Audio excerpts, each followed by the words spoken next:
Mark Zuckerberg ने एक दिन में उसने 60 खरब रुपए पाकिस्तानी का नुकसान उठाया एक दिन में। लेकिन मार्क ज़करबर्ग की हिस्ट्री जरा पढ़ो, 17 साल 18 साल की उम्र में उसने पिज़्ज़ा बॉय बनने के लिए भी कोशिश की। आने वाले वक्तों में AI की जो सल्तनत है उसमें बहुत से लोग अपना सियासी और माशी जो ताकत है वो हार जाएंगे, और इसके बदौलत जो इकोनॉमिक इनइक्वलिटी है वो बायोलॉजिकल इनइक्वलिटी में तब्दील हो जाएगी।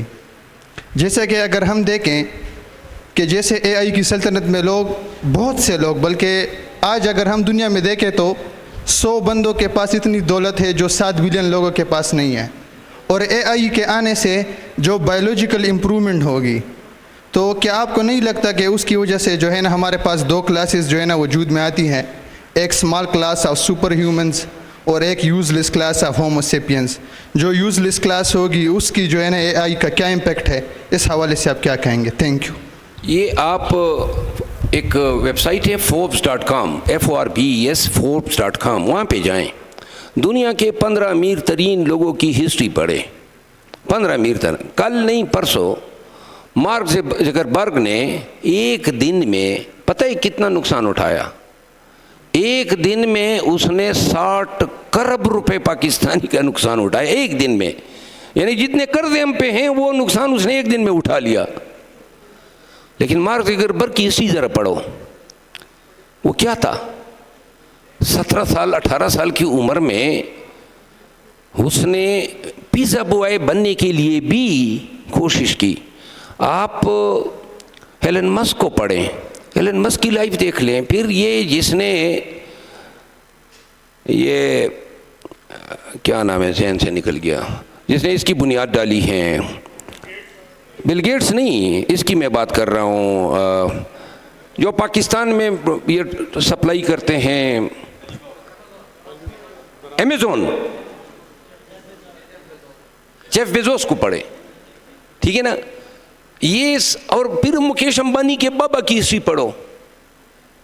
पाकिस्तान को छोड़ो, पाकिस्तान में आपको 10 अमीर तरीन ख़ानदान वो मिलेंगे जिन सब ने चोरी चकारियाँ की है। ये डकैत है, उन्होंने कोई मेहनत से तो कमाई ही नहीं है, बैंकों से कर्जे लिए माफ़ कराए, कर्जे लिए माफ़ कराए। उस ज़माने में अगर 50 करोड़ आपका माफ़ हो गया सन 94 में, उसका आप कैपिटल वैल्यू का तकाबुली जायज़ा करें पाकिस्तान के करेंसी के साथ। ये सारे लोग जो हैं, आप इसको देखें ना, आपके सामने मिसाल हैं। ये नरेंद्र मोदी, उसने इंडिया को 7 सालों में कहाँ से कहाँ खड़ा कर दिया। आपके और हमारे सामने 2017 से 2024 तक आप इंडिया का ग्राफ देखें। सिर्फ आपको पता है आपके ऊपर कुल कितने बिलियन डॉलर कर्जा है? पाकिस्तान के ऊपर 125 बिलियन डॉलर लोन है, ठीक है ना? अभी कतर ने तारीख़ इंसानी का महंगा तरीन गेम्स इवेंट किया, तकरीबन उस पर 325 बिलियन डॉलर कास्ट आए। यानी कि जो पाकिस्तान पे सालिम कर्जा हैं, जो सारी ज़िंदगी हमने लिया है, उसके 3 गुना तो सिर्फ उन्होंने एक्सपोर्ट इवेंट पे खर्च कर दिया। अब मोहम्मद बिन सलमान ने एक रीजनल, वो तो फीफा था ना, उन्होंने एक रीजनल इवेंट के लिए 500 बिलियन डॉलर रख दिए, 500 बिलियन डॉलर। तो मोहतरम गुजारिश ये है, ये हमारी परवाज़ी छोटी है।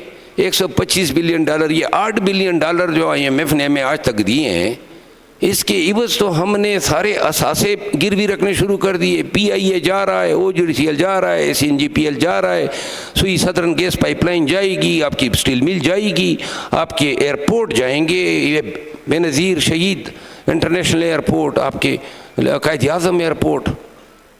हम इस निज़ाम में जहाँ पे आपका मैंडेट फॉर्म 47 के तफेल हो, जहाँ कोई कानून न हो, जहाँ पुलिस डंडे के तौर पे आपके घर में घुस जाए, जिस मुल्क में कानून की हुक्मरानी नहीं हो सकी, वहाँ की मईशत संभल ही नहीं सकती है।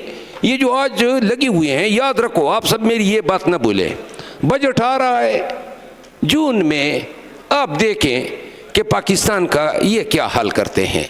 आज उन्होंने एक तजवीज़ दी है ओगरा ने कि जिन लोगों ने खुद ही अपने पैसे से सोलर अप्लायंसेस खरीद करके घरों पे लगाई हैं उन पे 25% टैक्स लगा दें।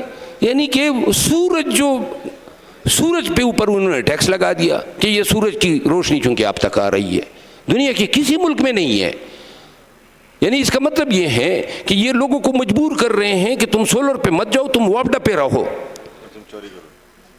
वापडा पे रहो, क्योंकि आप तो सोलर को इतना कॉस्टली बना रहे हैं कि जो लोग अब आपकी हमारी खैबर पख्तूनख्वा की ख़ुसूसन जो हमारे इलाके हैं वहाँ के लिए बेहतरीन एरिया है। मैंने अपने घर में सोलर लगाए हुए हैं एंड इट्स डूइंग मार्वलस।